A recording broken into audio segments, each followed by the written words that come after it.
ऊंचे बादलों के बीच एंडीज की पहाड़ियों में एक शहर है जो सदियों तक छुपा रहा। ना वहां तक कोई सड़क जाती थी, ना कोई फतेह करने वाला उसे ढूंढ पाया। लोग उसकी कहानी तक भूल चुके थे, लेकिन वो शहर असली था और शानदार भी। ये है माचू पिचू की कहानी, इनका सभ्यता का एक अनोखा शहर जो आज भी रहस्यों से भरा हुआ है। समुद्र तल से करीब 8000 फीट की ऊंचाई पर पेरू के एंडीज पहाड़ों में बसा है माचू पिचू।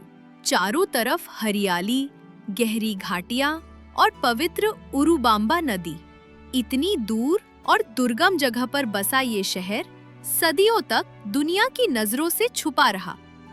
आज ये विश्व धरोहर है, लेकिन इसके पत्थरों के बीच अब भी छुपे हैं वो राज जिन्हें दुनिया शायद कभी पूरी तरह ना जान पाए। 15वीं सदी के मध्य में इंका सम्राट पचाकुती के शासन काल में माचू पिचू का निर्माण शुरू हुआ।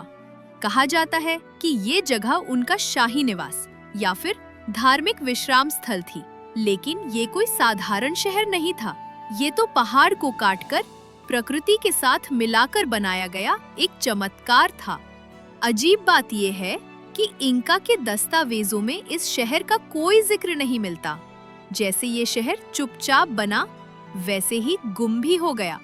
माचू पिचू की बनावट आज भी वैज्ञानिकों और इंजीनियरों को हैरान करती है।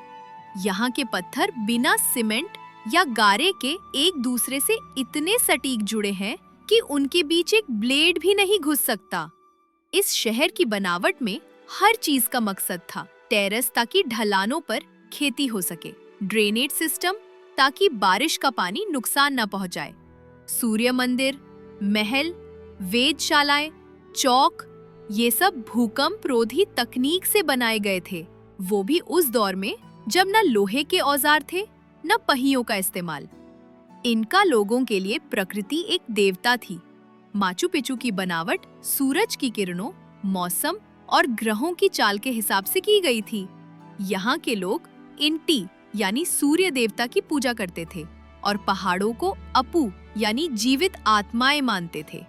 यहाँ त्योहार, अनुष्ठान और खगोलीय घटनाओं पर पूजा होती थी।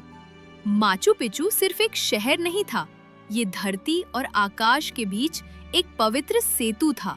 16वीं सदी में माचू पिचू को अचानक छोड़ दिया गया। कुछ लोग मानते हैं कि ये स्पेनिश आक्रमण की वजह से हुआ, लेकिन स्पेन के सैनिक इस जगह तक कभी नहीं पहुंचे। कहीं ये महामारी थी या इंका साम्राज्य का पतन।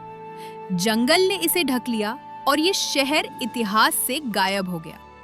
फिर 1911 में अमेरिकी खोजकर्ता हायरम बिंघम स्थानीय किसानों की मदद से यहाँ पहुंचे और दुनिया की नजरें इस चमत्कार पर टिक गईं। माचू पिचू के आसपास की पहाड़ियां, रास्ते और गांव भी उतने ही शानदार हैं। इनका ट्रेल एक 4 दिन का ट्रैक है जो सन गेट पर जाकर खत्म होता है। वहां से माचू पिचू का पहला दृश्य देखने लायक होता है। हुआयना पिचू नाम की पहाड़ी पीछे दिखती है, जो एडवेंचर पसंद करने वालों के लिए एक अलग ही अनुभव है। आज भी वहां के लोग पारंपरिक बुनाई, लोक संगीत और पर्व मनाकर अपनी विरासत को जीवित रखते हैं। आज माचू पिचू सिर्फ एक खंडहर नहीं, बल्कि एक प्रेरणा है। ये दिखाता है कि इंसान प्रकृति के साथ सामंजस्य में रहकर भी अद्भुत चीजें बना सकता है। ये पेरू की शान है, उसकी करेंसी पर छपा हुआ गर्व और पूरी दुनिया के लिए new 7 wonders of the world में से एक अनमोल रत्न। हर साल लाखों लोग यहाँ आते हैं, लेकिन ज्यादा भीड़ इस जगह के लिए खतरा बन सकती है। भूस्खलन, जलवायु परिवर्तन और इंसानी दखल इसके लिए चुनौती बन चुके हैं। सरकार और यूनेस्को अब टिकट लिमिट, समय स्लॉट और संरक्षित रास्तों से इसे बचा रहे हैं। भविष्य में इसे बचाना हमारी जिम्मेदारी है, ताकि ये शहर फिर कभी गुम ना हो। कैसे जाएं? कुस्को से ट्रेन लें, फिर बस से माचू पिचू तक। ट्रैकिंग का शौक है तो इनका ट्रेल या सालकंते ट्रेल चुनें। जाने का सही समय मई से सितंबर, कम बारिश, साफ मौसम। फोटो टिप्स: सुबह जल्दी जाएं, सन गेट से दृश्य शानदार है। टिकट पहले से बुक करें, रोज के स्लॉट जल्दी भर जाते हैं। माचू पिचू सिर्फ पत्थर नहीं है, ये इतिहास की धड़कन है जो अब भी हवाओं में गूंजती है।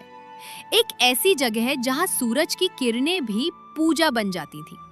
अगर आपको इस कहानी ने छुआ तो एरा अनकवर को सब्सक्राइब करें और साथ चले उन कहानियों की खोज में जिन्हें वक्त ने मिटा देना चाहा। ये वीडियो हिंदी और इंग्लिश दोनों भाषाओं में उपलब्ध है।